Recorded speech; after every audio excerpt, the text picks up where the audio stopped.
Bondok, ang ating EVP. Sir? Yung SONA, kinakailangan hindi maging sana. Kasi po, state of the nation yun, hindi po yun para sa hinaharap, kundi sa mga nagawa. We have to be fair. Marami pong tama na iniulat ang ating Pangulo sa atin. Palagay ko with regard to education, for example, yung mga na-promote at na-hire ng mga teachers, okay yan. Yung pag-introduce ng AI sa agrikultura, yung pag-alis ng mga fees sa mga online transactions, maganda yan, maganda lahat yan. Pero kung mapapansin ninyo, yung mga pinaka-critical na usapin ay parang sadyang nanatiling malabo.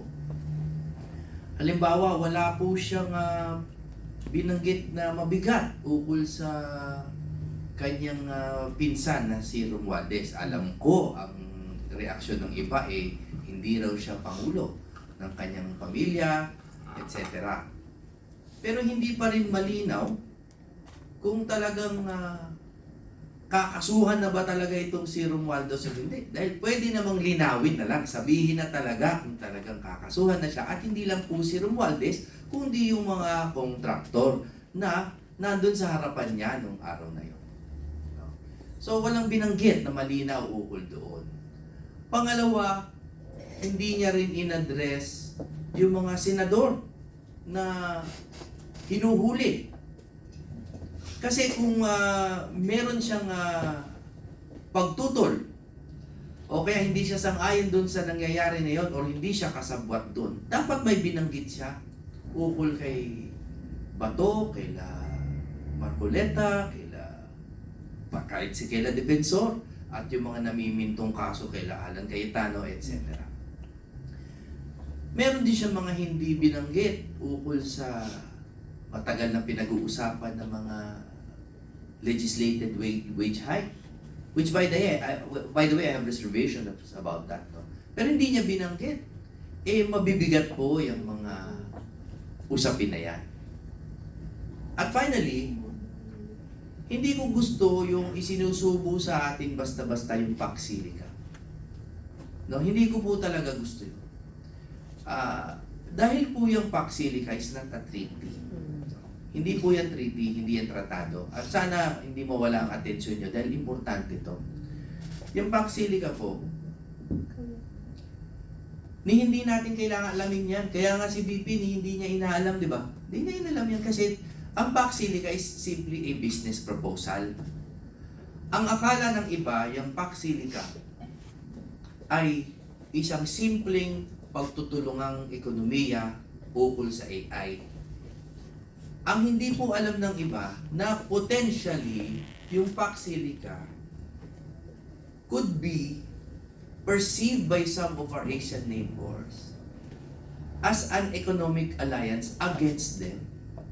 Therefore, hindi tayo basta-basta dapat sumali sa Pax-Silica kung meron tayong mga karatig bayan na ma-threaten sa pagsali natin dyan. Hindi ko sinasabing masama ang Pax-Silica. Ang sinasabi ko is it does not have the strictures of a treaty. It does not have the protections of a treaty. It is not a treaty. It is a business proposal. Tama? So, para sa akin, yun yung mga glaring doon sa SONA na sa isang banda may mga hindi siya binanggit na dapat binanggit. At pangalawa, yung binanggit naman niya, tulad nga nung Pax-Silica, ay parang hindi pa naman nakukonsulta yung buong bayan, ay parang inihahain na as a kumbaga foregone conclusion na parang sure na yan mangyayari na yan. Marami pa akong masyadong thoughts, no, about the SONA, pero for now ang overall theme ng SONA ay mas marami yung sana. Yun lang. Maraming salamat, Attorney Jimmy. So, Ang SONA dapat hindi sana. Tama po ba? SONA. SONA. Sana.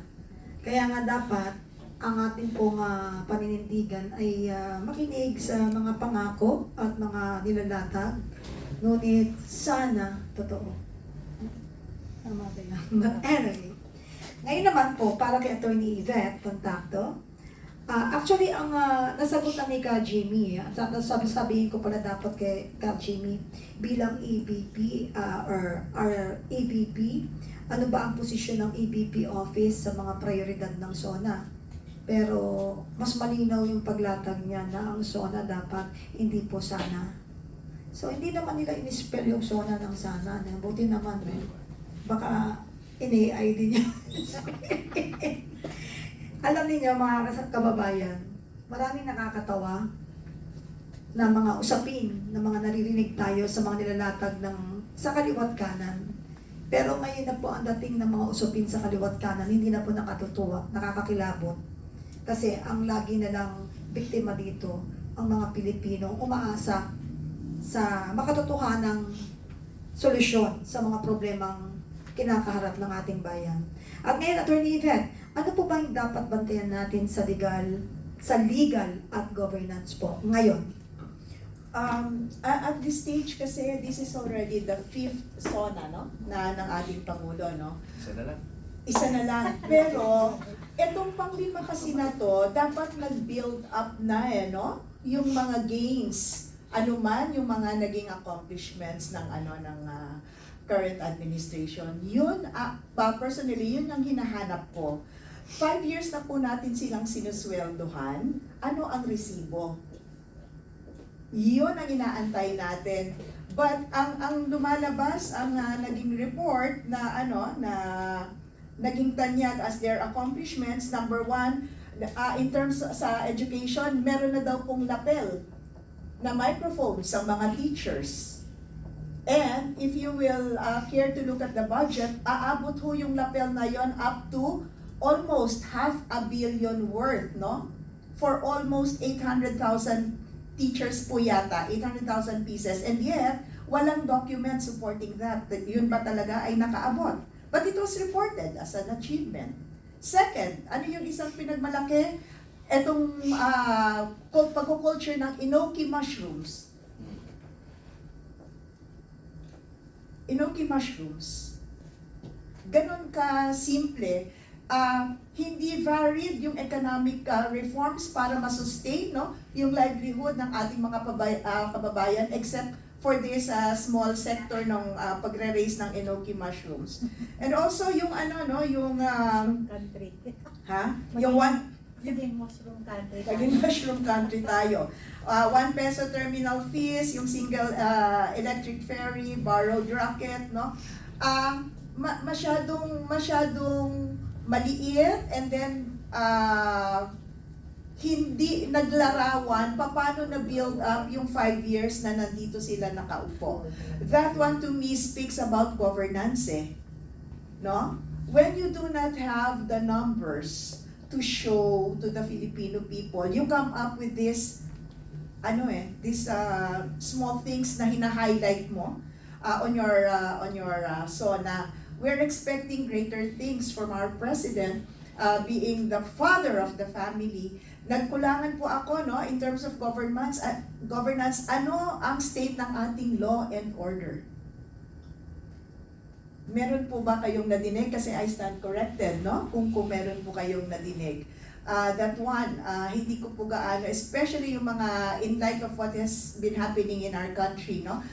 The past few weeks and the past month previous month before this SONA. Wala po ako nadinig on that. Wala akong nadinig on how to address yung drugs. Yung drug war. Kung meron mang drug war, ano ang tawag mo nito, ano ang situation yan ngayon. Wala rin hong malinaw na pagbabalita in terms of economic reforms at saka kung paano tayo lilikom po ng pera, no, para ma-sustain din yung sinasabi niyang mga magpapadala ng rocket sa space, no? And then, yung gagawin niyang mga ibang mga, yung ibang, hindi kasi may naano kay Ka Astra, which is very touching to me, no? It may be funny, pero it really struck my heart, no? Kasi, when the President mentioned about yung enthusiasm niya na makapagpadala tayo ng rocket, no, sa space in 2027, may naglabas ng cartoons, no, na isang mahirap na pamilya at ang kinakain nila ay piraso ng maliit na rocket at yun ang kanilang tanghalian. Masakit ho for me, no, to see na meron tayong ganitong priorities pero hindi pa natin na-address yung mga kakulangan sa sikmura ng ating kababayan. Sana po nadinig natin, no, ang kanyang stand. 1, pagsabihan ang Kongreso na huwag gagalawin ang magiging budget ng presidente. Huwag pakikialaman, huwag dadagdagan, huwag babawasan. I did not hear that. At alam naman ng Presidente, ongoing yung hearing ngayon sa Supreme Court noong 2023, 2024, and 2025 budget. That could have signaled, no, a stronger President who would address a co-equal branch. To finally put a stop dun sa ginawa nilang 3 taon na pakikialam sa kanyang budget. And he could have also made a strong statement that he will henceforth exercise yung power niya to veto line items. Kasi pera ho natin yan eh. Siya yung tatay natin who would look after us through itong perang pinagkatiwala natin sa kanya. So I would have wanted him to have addressed that. And also finally, ang isa rin po sana na na gusto kong na-address niya would have been in this coming last 2 years of his administration, ano naman ang reforms and additional livelihood measures that he wants to be launched, no? And saan kukuha ng pondo for this other than pangungutang? I would have wanted to hear from him paano tayo magiging self-sufficient in the last 2 remaining years. Para hindi na humabigatan ng ating taong bayan sa mga susunod na utang. I would have wanted to hear more for what is in store for our students. Simula K1 hanggang sa kolehiyo. At ano rin ang kanyang panukala pagdating sa health reforms na talagang magugulat ka. Social services po, no? These are very dear to us, lalo na dito sa PDP Laban. We come from our party principle of the poorest first, the poor second. So yung mga panukalang ganon, yun sana po ang gusto ko pang narinig. Ano ba ang dapat, ano pa ba ang ibibigay mo sa nararating na 2 taon na lang ng iyong termino para dun sa pinakamahihirap sa ating bansa. So yan Kapen. Maraming salamat, Attorney Yvette.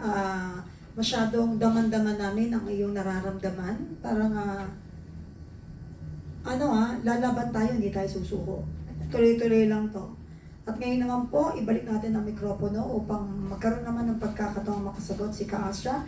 Ka Astra, paano natin ibababa sa membership ang mensahe ng SONA?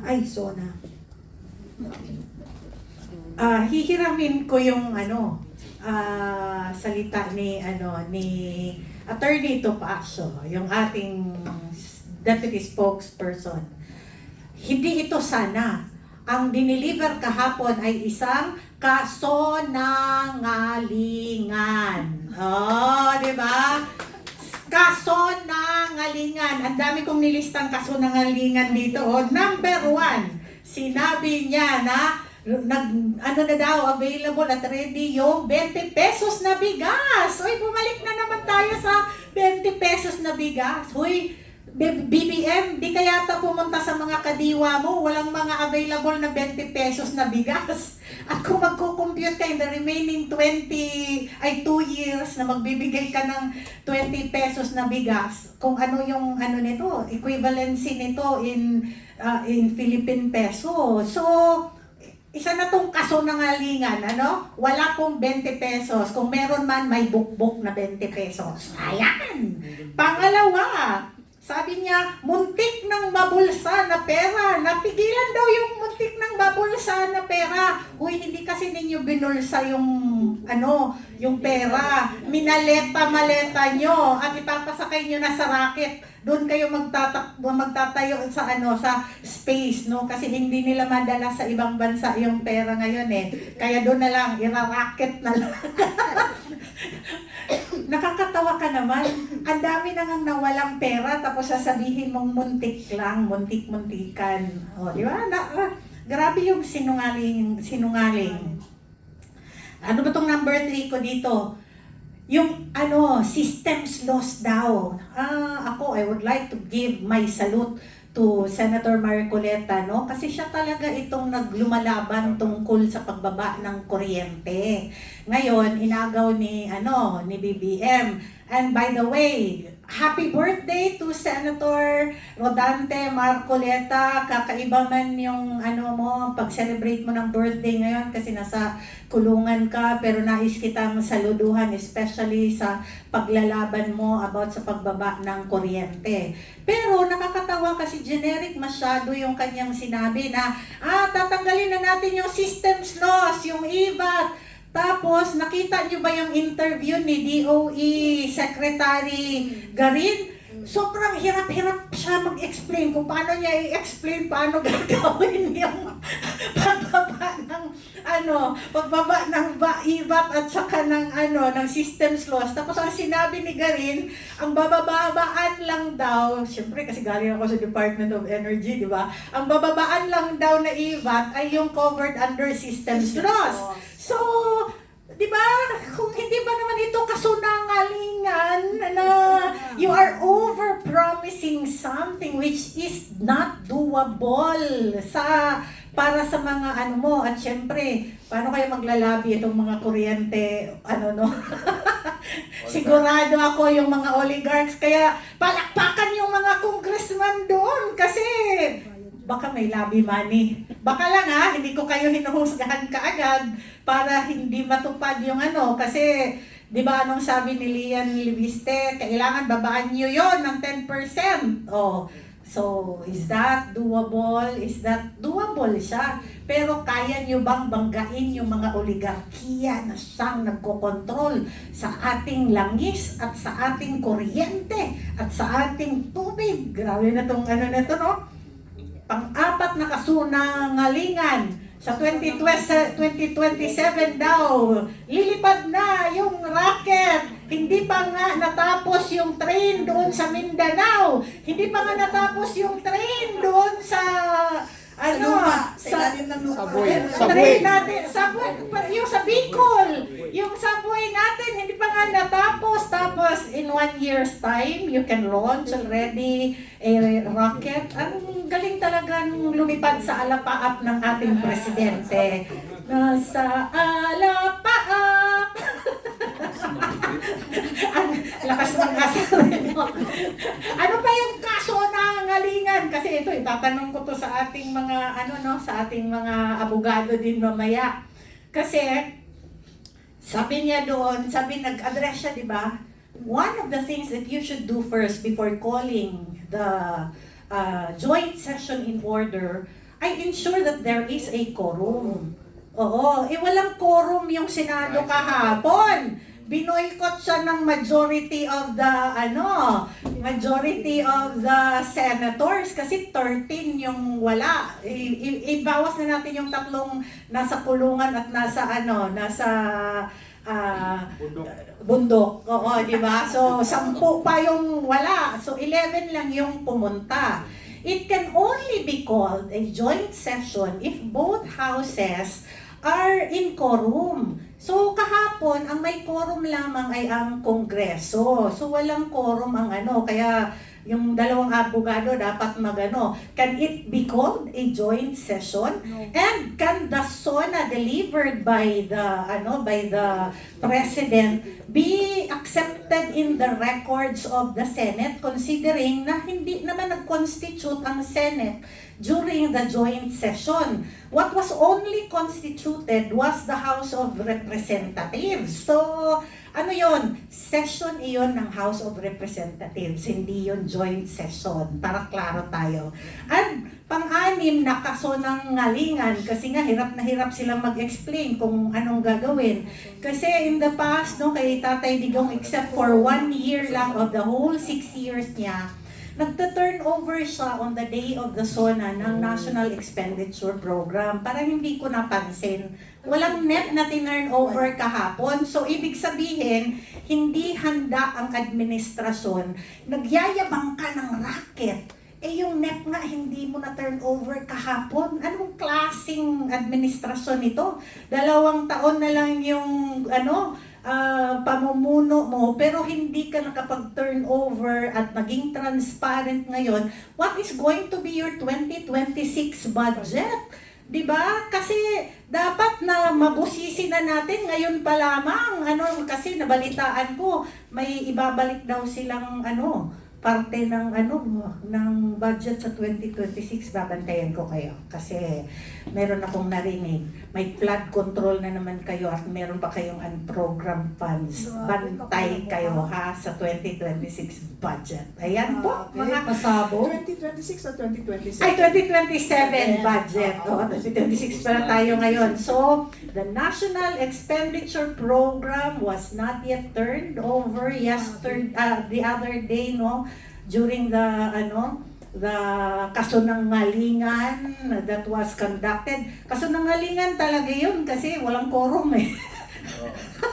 Kailangan malaman niya ng taong bayan. Kaya malaman. dapat ang komentaryo ng ating dalawang abogado tungkol dito sa quorum and what is its effect, no? Nito kasi ako talaga dapat hindi to ma-enter sa records ng Senate of the Philippines, no? And sorry ka na lang, Gatchalian, kawawa ka naman, di ba? Yung leadership mo, di ba, is now in question kasi hindi mo kinaya na magparasipot ng majority during the SONA. So, yun, di ba? Nakakatawa itong This is the first time na, in my lifetime. Meron ba ang record Ilang years na, ka na sa Senate? di ba, meron bang record ever since na nagsusona ang Pangulo that one House of Congress has no quorum? Baka nasa maleta yung Anyway, moving forward, nakaka-shock yun ha. At FYI sa mga kababayan natin, mga kapartido at mga nanonood, sumusubaybay sa live podcast ng Kapihan sa PDP, mga kababayan. Ito ay isang pasabog na dapat ninyong malaman. Kasi doon pa lang sa anggulong yun, ito ay isang pagsoso ng aling na hindi dapat nating gawing hindi natin kailangan palagpasin to. At ito'y kataksilan sa atin pong gobyerno at sa ating bayan. So, moving forward, sana napubulol ako sa iyo. Na-shock talaga ako. So, siguro karamihan po sa atin ay hindi alam ito. So, ngayon alam na natin, anong gagawin natin?